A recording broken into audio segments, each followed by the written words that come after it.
Today I would like to share with you some stories, new stories for us, new challenges, or maybe unknown challenges, or maybe ignored challenges. These challenges for us as designers, but also product managers, product owners, developers, so you can put here in the word instead of designer your job position. So first story is about the Uber car. It's a Volvo equipped with thousands of sensors, and probably the most safety car on the world that resolves a lot of problems with drive limits, speed limits, and so on. But even for the most safety car on the world, it's Volvo. Accident happens. And in Arizona, and there was a first case where the human was killed by self-driving car, by the machine. So the machine decided to kill the woman. And what's interesting is in that story that it's proved that sensors have seen this woman, but decided not to stop the car, but hit the object. And this presentation has more questions than answers. And one of the questions is what you will do if you are in the car. And the icon with skull is that person, the person who will be killed. Should you decide to kill yourself or somebody else? But we have more and more difficult cases, and the answers probably any answer is good. I don't know if you can see, but here we have, for example, the red light. Here we have a green light. So we have more and more situation that artificial intelligence should decide because there is no driver. So what to do? For example, in Massachusetts Institute of Technology, they try to teach artificial intelligence how to react and how to take decisions based on our preferences. So you can go to moralmachine.mit.edu website. There is a survey. You can take this survey and assess your preferences. Are you more likely to kill humans or pets, younger people or older? What's your preference? And based on that, they want to teach artificial intelligence to make moral issues. But the next question is, can a machine decide on moral issues at all? The next story is about our new friends, personal assistants, Google Home, Alexa, and other smart speakers. In the US, we have 54 million smart speakers now, and 46% of adults Americans say that they use personal assistants, not only with a smart speaker, but in the car or with a smartphone or another device. But not only adults use that, also children. And the next story is about the usage that kids ordered unwilling good on behalf of the parents. So, as you probably know, kids can ask about anything. Yeah, so ask about dollhouse.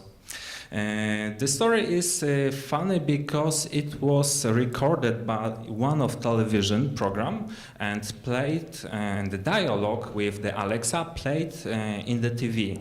And all of people who own Alexa in their home and watch the TV ordered the dollhouse too. And this was an example where when one bot talked with the other device. So actually device talked with other device.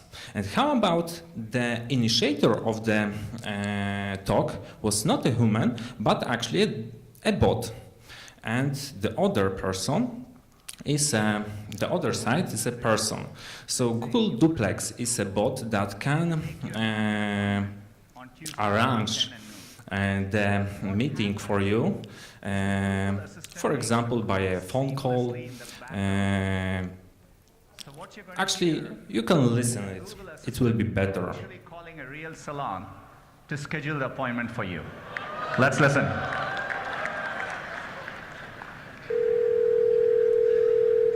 So how can I help you? Hi, I'm calling to book a women's haircut for a client. This is bot. I'm looking for something on May 3rd. Sure, give me 1 second. This is a real person. Sure, what time are you looking for around? At 12 p.m. We do not have a 12 p.m. available. The closest we have to that is a 1:15. Do you have anything between 10 a.m. and 12 p.m.? Depending on what service she would like. What service is she looking for? Just a woman's haircut for now. Okay, we have a 10 o'clock. 10 a.m. is fine. Okay, what's her first name? The first name is Lisa. Okay, perfect. So I will see Lisa at 10 o'clock on May 3rd. Okay, great. Thanks. Great. Have a great day. Bye.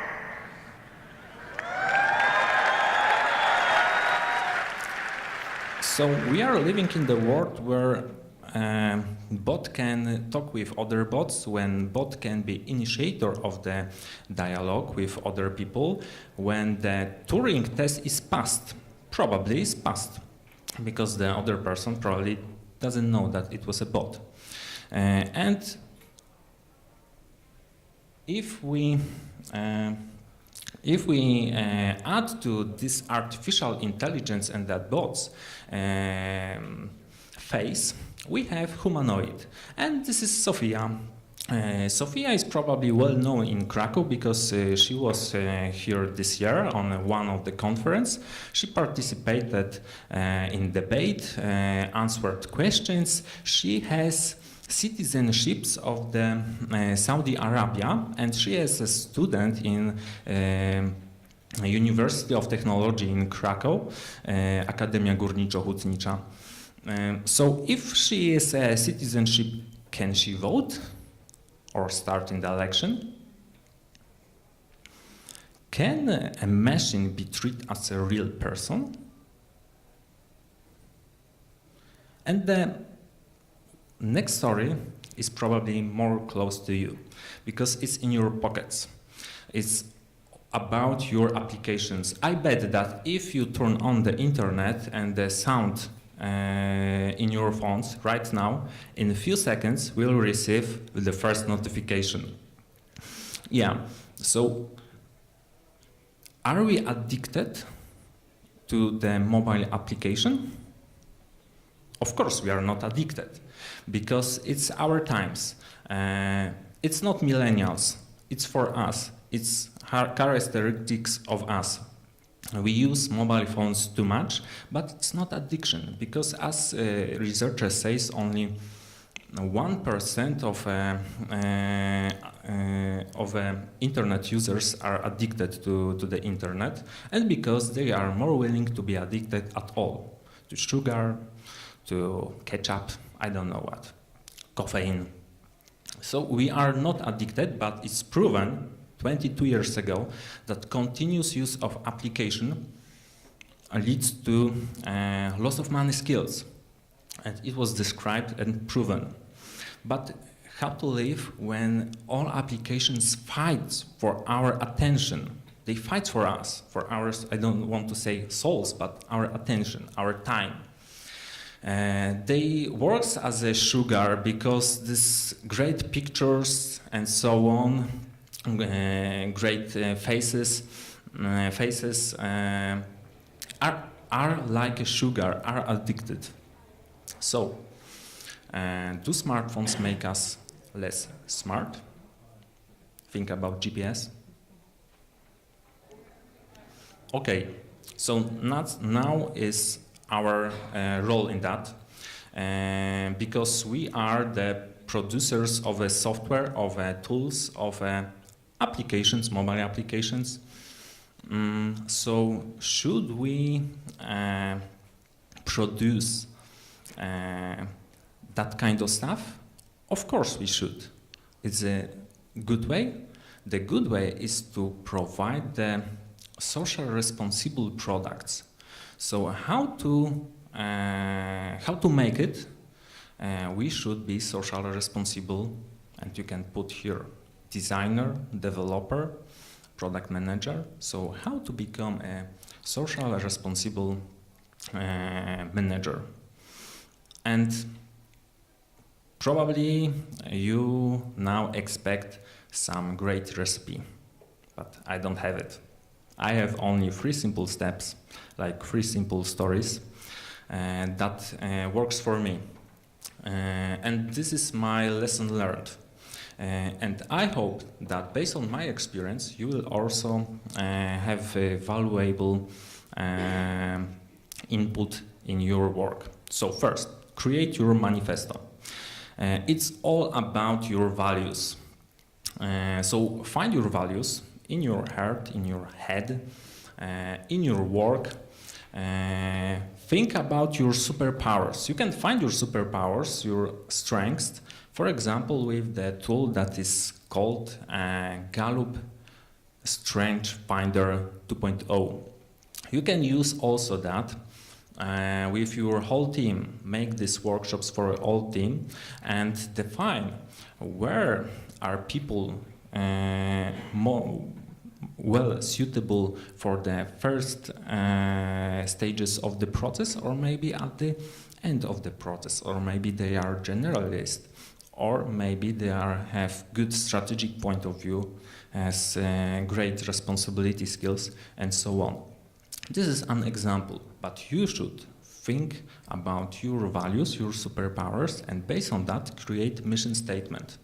Mission statement because it's easy to answer what to do, but it's probably harder question, harder answer what not to do. And what not to do, you can also use some additional tools that you can find on ethicsfordesigners.com. One of them is ethical disclaimer. So, for example, when I will work on the algorithms for the self-driving car, I will think about this and this and this. And here we have some unethical situation or some issues, some things that are not clear in the moral context. And some of them we can predict and we can be responsible for, but some of them we cannot predict, or we can predict but we are not, we don't have power on that. And we can just put it in the second row in the different cell and say that, okay, it's out of my scope, unfortunately. But you have to be aware of that. So first, create your own manifesto, find your strengths, find your values. On that, create background, create mission statement, and, for example, decide what not to do. Then build relationships. So don't think about the software in the context of the tool. Think about that this is the bridge between the business and the users. No matter if it's a B2B product or B2C product, any software is human-to-human product. Even if it's a human-computer interaction, it's because the other humans have some goals that should be achieved. So think about relationships and how to build relationship. Any relationship is built on a trust. So as a designer, don't use dark patterns, and don't manipulate. You probably know the portal that is great for booking system, but if you want to book something, you turn off this and call directly to the owner of this hotel, because you know that the price probably is different, that the amount of available rooms are different, because we know and we don't trust. We know that the truth is different, and we don't trust some of the offers. Yeah, so how to build relationships, trust and safety, and no manipulation. I would add also here a very important thing. Do you know that 2 of 10 people have some disabilities? Some disabilities doesn't mean that 20% of people are disabled. No, they have some difficulties in the usage of the software or physical devices. So, for example, they cannot put in one hand the cell phone, or they have some color blindness or something else. So many people are in the world that are excluded of the usage of application. So please include through the design, through the development, for example, from the different mode, black mode and white mode of the application, to enable people use your software. From my case, I know that any of the pilot has color blindness, because they will not get the job. So if we are make the product for pilots, we assume that okay, they don't have disability, so we don't matter. No, we matter. So we prepare for them the different mode, because even in the situation when they are in the plane that is dark because it's night, it should be safety. We made also different mode for them and for the flight attendant too. Okay, next, design good habits. So no addictions.